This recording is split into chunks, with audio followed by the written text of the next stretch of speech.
Fala, meus amores, estamos começando mais um vídeo aqui pro nosso canal do YouTube e hoje eu vim falar para vocês como foi o meu pré-natal no Canadá. Então vamos começar lá no comecinho. Eu e o Jean já estávamos pensando, já estávamos assim, no início de um planejamento de ter um filho. E a gente já estava no Canadá há 2 anos... Há mais ou menos 2 anos, ou 1 ano e 8 meses, mais ou menos. E foi quando a gente cogitou essa possibilidade e eu falei, então vamos começar a tentar. Mas nem precisou começar a tentar, porque já no primeiro mês a gente eu já tinha engravidado. Então lembro bem, foi em abril de 2023. E aí veio a surpresa, né? Maravilhosa. Era um sonho meu que se tornou realidade, né, em ser mãe. E a gente sempre planejou em ter um filho no Canadá. A gente sempre falou que a gente gostaria de ter um filho canadense. Então, tudo isso nos motivou ainda mais a planejar essa gestação lá. Mas, hoje eu vim falar um pouquinho para vocês do meu pré-natal, né? Eu só dei essa leve introdução. E o pré-natal lá no Canadá, como funciona? Para eu abordar essa questão do pré-natal, eu preciso falar um pouquinho para vocês como funciona a saúde do Canadá. Então, a saúde do Canadá, ao meu ponto de vista, Jéssica, e também ao ponto de vista do Jean, porque a gente conversa muito sobre isso, né? Todos os assuntos que eu venho aqui abordar, a gente sempre conversa e por isso eu cito ele. A gente tem basicamente uma mesma opinião. Então, a saúde lá no Canadá, ela é uma saúde que, ao meu ver, não é boa. Por que ela não é boa? Eu, como enfermeira atuante aqui no Brasil, antes de ir embora para o Canadá, e lembrando, já vou falar um pouquinho antes para vocês, recapitulando, né? Eu fui para o Canadá para fazer mestrado na área de saúde pública, porque o meu currículo é bem extenso nessa área, então eu fui selecionada e eu fui para lá para fazer o mestrado em saúde pública, e posteriormente atuar como enfermeira lá em Quebec ou então retornar para o Brasil com uma bagagem de mestrado. E quando eu fui para Quebec, um pouco antes da gente ir, que a gente foi em 2021, a gente foi em setembro de 2021. Quando foi mais ou menos lá por março, acho que de 2020... a gente já sabia que a gente queria ir. Eu dei entrada na minha validação do diploma lá para a região de Quebec. Só que o que acontece? Até hoje meu processo está aberto. Eles me mandaram várias vezes para eu tá fazendo, né, dar continuidade. Mas é um processo muito burocrático e, ao meu ponto de vista, um pouco falho. Mas eu venho abordar esse assunto com mais delicadeza com vocês, mais, assim, dando minha opinião mais a fundo e falando ao certo, né, toda a regulamentação de como validar o diploma. E aí, então eu sendo enfermeira, né, indo para a realidade de lá, eu pensava assim, é um país de primeiro mundo, né, um país de primeiro mundo, então a saúde deve ser top de linha. Mas, no meu ponto de vista, não é isso. Porque eu, como usuária, né, a saúde, eu penso que para ela ser boa, ela precisa ser igual para todos e universal, né? Assim como é o nosso SUS. Então, a gente tem uma saúde de ponta, uma saúde top. Que é o quê? É uma saúde que abrange tudo e que abrange todos. Então, ela é disponível para toda a população. E eu acho que isso que é uma saúde eficaz. Já lá fora não é assim. Então lá fora, como que funciona? Para os residentes permanentes e para os cidadãos canadenses, ela funciona bem. Ela é uma saúde que ela existe em Toronto, né? O OHIP, que se chama OHIP, é um cartão de saúde, né? Um sistema de saúde, onde a saúde é gratuita. Então, ela é coberta, né? Inclusive, alguns medicamentos. Então, ela realmente é boa, porém... eu ainda acho falha porque ela não é uma saúde preventiva. Ela não existe prevenção de saúde igual aqui, que você vai, faz uma abordagem, faz grupos, né? Ela é uma saúde de tratamento. né? Então, uma saúde que a pessoa já tá em reabilitação. Então, ao meu ponto de vista, aí é falho. Por isso que acontecem tantas coisas, né? Saúde, embora a população já é acostumada, então eles não procuram a saúde com frequência, eles têm muita prática de se automedicar, muita prática de tratar em casa, e quando a situação não tá boa mesmo, é que eles procuram a saúde. E o que eu tenho para falar também sobre isso da saúde, né, que como eu tô falando tudo da minha experiência, do que eu passei no meu pré-natal e também do que eu sei, por eu ser enfermeira, eu tava por dentro do órgão, então eu sabia como funcionava. Então eu acho que ela não é eficaz como a do Brasil, porque eu acho que antes de você tratar, você precisa prevenir. Por isso que a saúde daqui ela é tão boa. E aí, quem não é residente permanente e quem não é cidadão canadense, assim como eu, fui como visto de estudante, né? Então, eu era uma residente temporária lá. Então, o meu visto não se enquadrava para receber o tratamento de saúde do Canadá. Então, eu teria que pagar, assim como eu paguei um seguro de saúde para eu poder entrar no país e para eu poder utilizar os sistemas de saúde, eu teria que ter esse seguro. Ou então pagar particular, mas particular é um absurdo. Eu venho falar com vocês sobre o preço num próximo vídeo, que é logo em seguida. Então, gente, é muito complicado. Mas assim, existem as exceções. Então, como eu falei, residente permanente, cidadão canadense tem livre acesso à saúde, tratamento, reabilitação, não prevenção. Essas coisas assim de fazer check-up, essas coisas para eles é muito vago, porque você não precisa, você procura um médico quando você já tem alguma coisa e você vai tratar. E lá é muito à base de Tilenol. Tudo que tem uma virose, tem uma dor de cabeça, tem, sei lá, uma infecção não, né? Porque se for comprovado, aí faz o exame, daí tem que dar um antibiótico, mas tipo assim, tô com uma dor aqui nas costas, é Tilenol, tudo é Tilenol. Então, ou então o Advil, que é o ibuprofeno, que é um pouco mais forte. Então, isso é um pouco, pra mim, foi um pouco uma situação meio fora do meu habitat, porque eu não estava acostumada com isso, né? A gente aqui preza muito pela qualidade da saúde do paciente, a gente pega mesmo o paciente pra nós, assim, acolhe ele com todo o amor e tenta resolver da melhor maneira possível, tenta, então, dar continuidade, o paciente tratou, a gente tenta reinserir ele para que ele continue nos grupos e que ele não volte a adoecer novamente, então isso tudo não acontece lá. E aí, fora os residentes, fora os cidadãos, pessoas que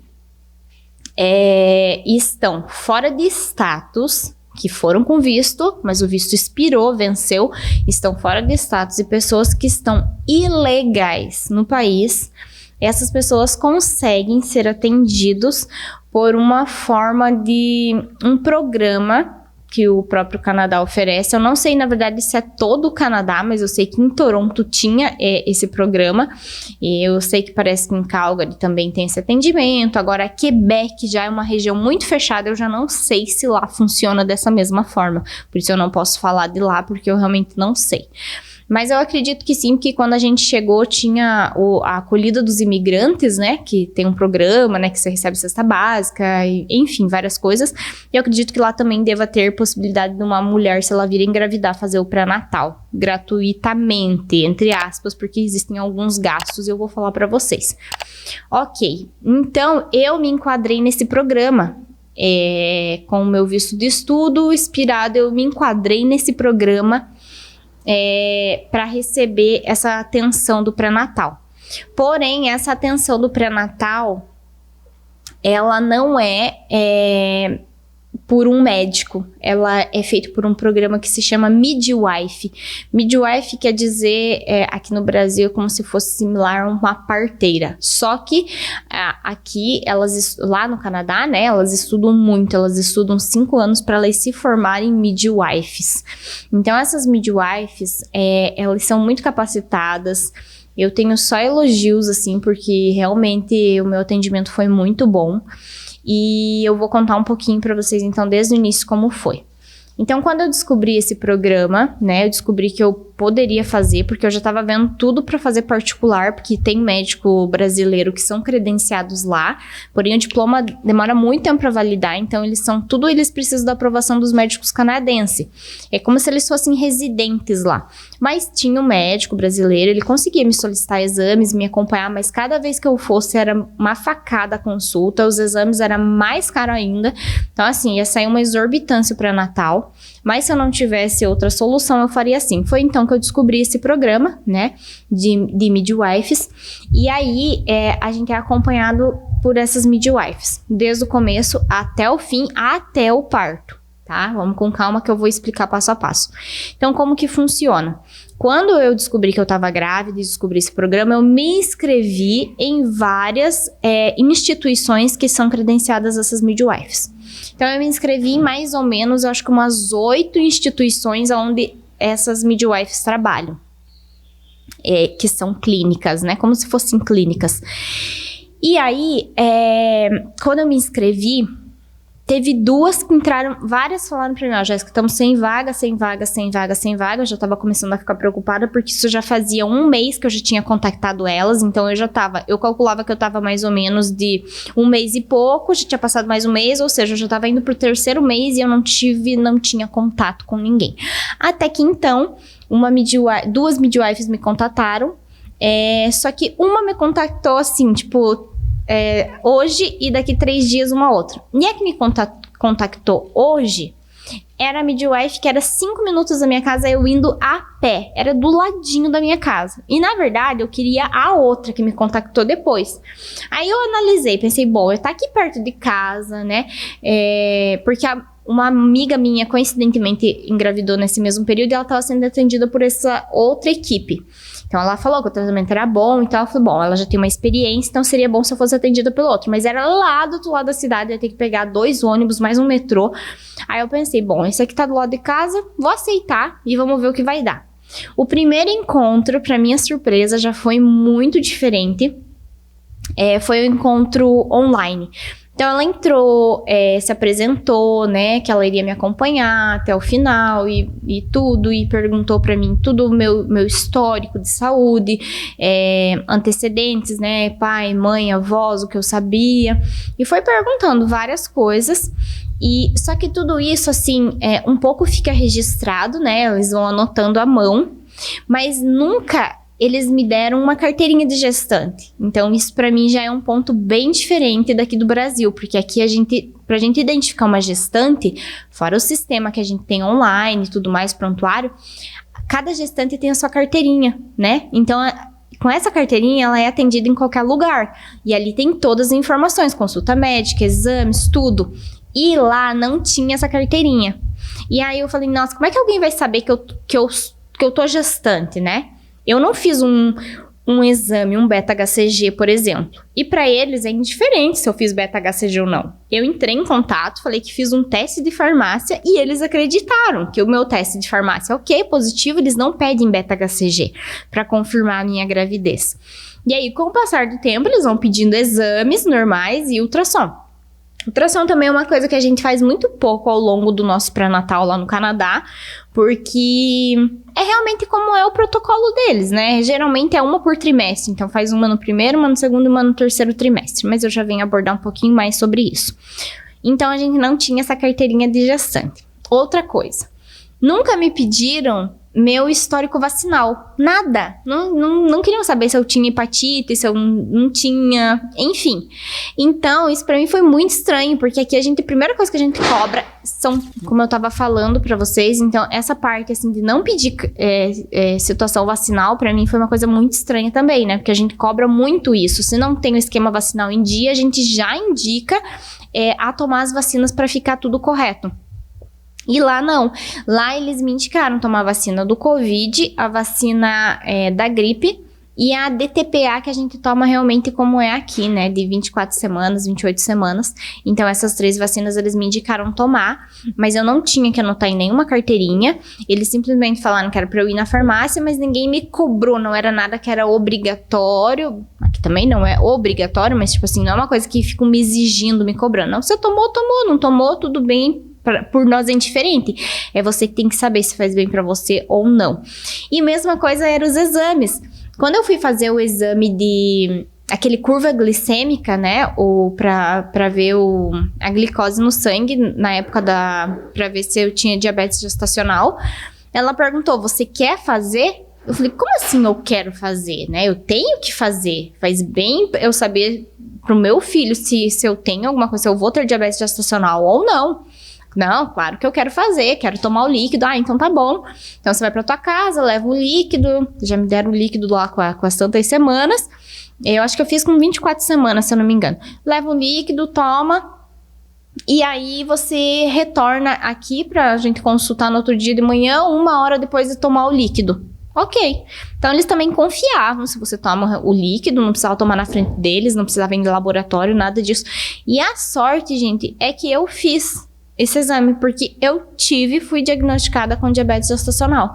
E quando deu alterado o meu exame, eles falaram pra mim, você quer repetir o teu exame? Se você não quiser, tudo bem. Mas eu não ia ter tratamento, eu não ia ser considerada uma paciente diabética, né? De diabetes gestacional. Falei, não, eu quero repetir, com certeza. Aí, segunda vez, eu coletei em jejum, 1 hora após a bebida do líquido e 2 horas após a bebida do líquido. Foram 3 coletas e foi no laboratório e eu tive que tomar o líquido no laboratório. Então, esse foi mais rigoroso um pouquinho e realmente foi detectado a diabetes gestacional. Então, eu tive diabetes gestacional. Ok. Então, com o passar do tempo, o meu pré-natal se tornou todo um pré-natal de alto risco, né? Assim como no Brasil, diabetes gestacional é um pré-natal de alto risco e lá foi a mesma coisa. Então, eu era considerada uma paciente de alto risco. Por eu ser considerada uma paciente de alto risco, mesmo assim, eu não tive o atendimento médico. Eu só teria atendimento médico se eu fosse... Por eu ser considerada uma paciente com diabetes gestacional, eu tive atendimento médico, porém não um obstetra, um endocrinologista, né? Então ele me acompanhou e aí tudo isso entrou de graça junto com os programas da Midwife. Então, eu fui atendida pelo endocrinologista, eu ia na consulta mais ou menos 1 vez por mês, e eles me perguntavam se estava tudo bem, mas no finalzinho que eu fui a cada 15 dias, até a hora de eu ganhar o NOA, e fui sendo acompanhada por eles. E como que funciona essa parte de diabetes gestacional? Então, essa parte de diabetes gestacional, eles me entregam um aparelhinho. Eu já tenho alguns vídeos aqui no canal do YouTube falando um pouco da minha rotina com diabética, de paciente diabética gestacional. E eles me entregam o aparelhinho, eu faço uma consulta com uma nutricionista, ela vai me orientar todo o meu cardápio. E tudo isso em inglês, tá, gente? Tudo isso em inglês. No dia que eu fui ter essa consulta, a primeira consulta com a endocrinologista, com a nutróloga, com a nutricionista, perdão, eles me encaminharam um tradutor brasileiro junto presencialmente, porque eles acharam melhor para eu entender bem. Mas embora eu já consegui entender, eu tenho um pouco de dificuldade para me comunicar em inglês, mas eu já consegui entender tudo. Nas próximas consultas eu já fui só eu e o médico, então eu e o Gia e o médico, a gente não utilizou mais o tradutor, que também é um serviço gratuito lá. Então, eu fui a primeira consulta com o nutricionista, me forneceu todo o cardápio, o que eu tinha que comer. Então, assim, quantos carbos eu tinha que comer de manhã, de lanche, de meio-dia, tudo certinho, bem balanceado, que eu tinha que pesar, eu tinha que mandar para eles. Toda a minha dieta, junto com a minha medida da glicose no sangue, com que eu fazia com o aparelhinho que eles fornecem. Eles só não fornecem a tirinha, que é cara, era quase $100 e dava para mais ou menos 1 mês. Só que também é mais no final da gestação, então eles me deram algumas amostras grátis e eu tive que comprar acho que umas 3 caixinhas ainda de lancetas e de tirinha também. Aí, como que funcionou então? Eu fazia essa medida, como a minha deu alterado 2 horas após a medida da curva glicêmica, quando eu fiz o exame, eu tinha que medir sempre 2 horas após as refeições, 2 horas após o café, 2 horas após o almoço e 2 horas após a janta. Então, eu tinha todo um controle, né? E aí, eu tinha um padrão, um parâmetro, daqui tá bom, aqui é o meio, né? Ou aqui tá alto demais. E eu tinha que seguir esse padrão de controle medida, né? E aí, tinha vezes que acabava saindo, mas sim, num todo foi muito bem controlada. Eu sempre pratiquei atividade física, eles me incentivaram muito, eles prezam muito lá fora por prática da atividade física, então isso é muito importante.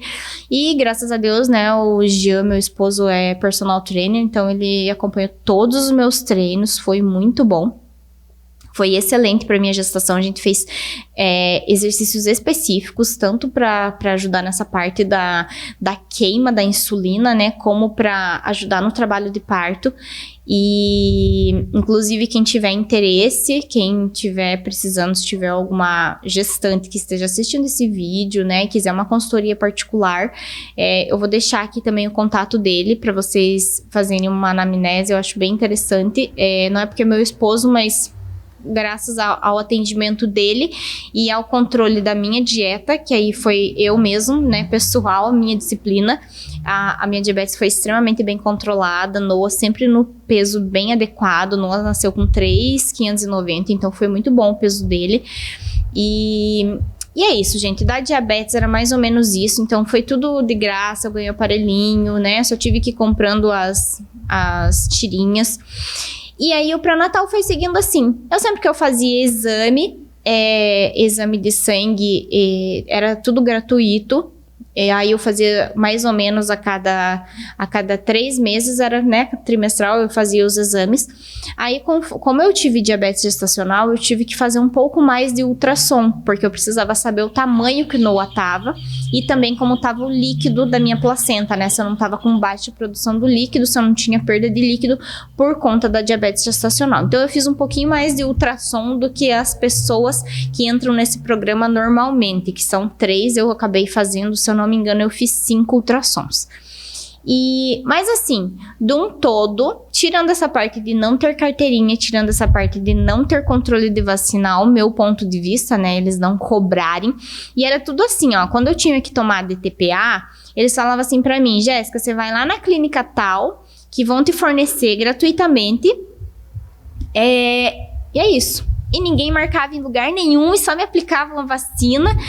Então, assim, pra mim tudo isso foi, tipo, era um absurdo, porque a gente tem controle de tudo das nossas gestantes, a gente tem tudo marcadinho no prontuário, tudo, e ali não. Então, eu que chegava e falava pra ela, ó, tomei a vacina hoje, fui lá naquele lugar, ai, que bom que você tomou, mas não anotava em lugar nenhum. Então, eu que passei na minha carteirinha, deixei tudo anotado até pra gente ficar na lembrança, né, e pra uma futura gestação pra frente.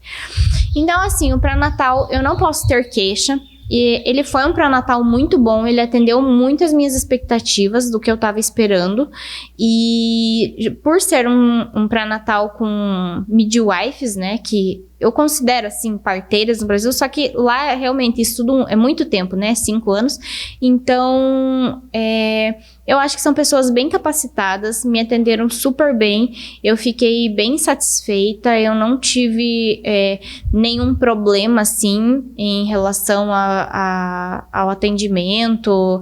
Elas só falavam em inglês, mas sempre tem um tradutor que eles ligam num programa, e aí tem o tradutor, tanto o tradutor brasileiro quanto o tradutor do português do Portugal. Geralmente era o português do Portugal, que o brasileiro é um pouco mais difícil de encontrar credenciado nessas plataformas.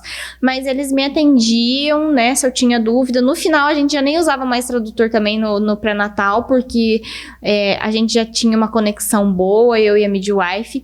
E aconteceu também que no meu pré-natal, trocou 2 vezes de midwife. Eu entrei com uma primeira, e aí sempre tem uma reserva, né? Então, sempre são 2 midwives. Eu tenho uma, e aí tem uma reserva, porque bem no dia do meu parto, pode ser que essa minha esteja em outro parto. Então, eu tenho uma reserva.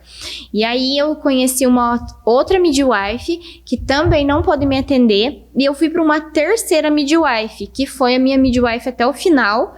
Só que aí, no dia do meu parto, aconteceu que eu fui atendida pela midwife, que só estava que era a minha reserva, não era a minha titular. Porque justo naquela data, teve outro parto, e aí quem teve que me atender foi a reserva. Mas foi ótimo, foi espetacular, a gente se sentiu super bem acolhida, a gente gostou bastante do atendimento dela, e a gente ficou bem satisfeita, assim, com o programa. E esse programa, além do pré-natal, eles acompanham depois o recém-nascido por mais 40 dias, que é o tempo do puerpério, né? Então, eles acompanharam o Noah nesse período de 40 dias, eles foram na minha casa no primeiro dia após eu sair do hospital, eles pesam o Noah numa balancinha, assim, eu vou ver se eu tenho uma foto para postar para vocês, é um pano que eles puxam assim, né, daí vem a balancinha, eles pesam tudo sem roupa, aí eles avaliam a pele, como tá, perguntam como tá a amamentação, eles incentivam também a amamentação, e enfim, então assim, é um programa bem completo, e a gente foi super bem atendido, eu não tenho queixa, e só estranhamentos, né, porque pra mim tem coisas que eu acho que aqui no Brasil não é tão, ao meu ponto de vista, não é falho, é muito mais completo, essa que é a palavra, né, mas eu acho que nada impede de ter sido um bom pré-natal. E aí essa parte de não ser atendido por um médico, né, então sempre quem me atendia era essa midwife, então eu não tinha contato com médico ou enfermeira, né, era só a midwife, era só ela o meu atendimento. Mas o atendimento foi bom, não tenho nada a desejar, e eu acho que de tudo isso foi muito válido. Então é isso, esse é o programa de pré-natal do Canadá para quem é residente permanente e para quem é cidadão canadense pode escolher se você quer ser atendido por uma midwife ou por um médico da família. Aí você é cadastrado, médico da família, como se fosse um médico para cada região, aí você fica para esse médico. Mas para quem tá sem status e para quem tá ilegal que eu digo assim, foi com seu visto, tem que esperar vencer. Mesmo que vá como turismo, passou os 6 meses, você pode ser atendido. Antes dos 6 meses, você não entra no programa. É uma coisa meio estranha, mas é coisa de lá, é do país deles, né? E é assim que funciona, a gente tem que respeitar, né? Porque são regras, são regras. Então, esse programa, ele abrange essas pessoas. E me abrangeu, fui muito bem atendida, o Noah tá aqui, muito bem, saudável, graças a Deus. E o Noah também, quando nasceu, gente, ele não ganha nenhuma carteirinha, não ganha nada. Aí eu venho num próximo vídeo, eu vou falar o meu relato do parto e também vou falar como é ter um filho canadense. Então, se você quer acompanhar toda essa trajetória, fica aqui. Deixa o seu curtir aqui no meu vídeo, se mais pessoas estão interessadas em saber como funciona, ou se tem pessoas aí do Canadá me assistindo, compartilha esse vídeo que eu aposto que vai ter alguma serventia aí pra vocês, tá bom? Um beijo, até a próxima!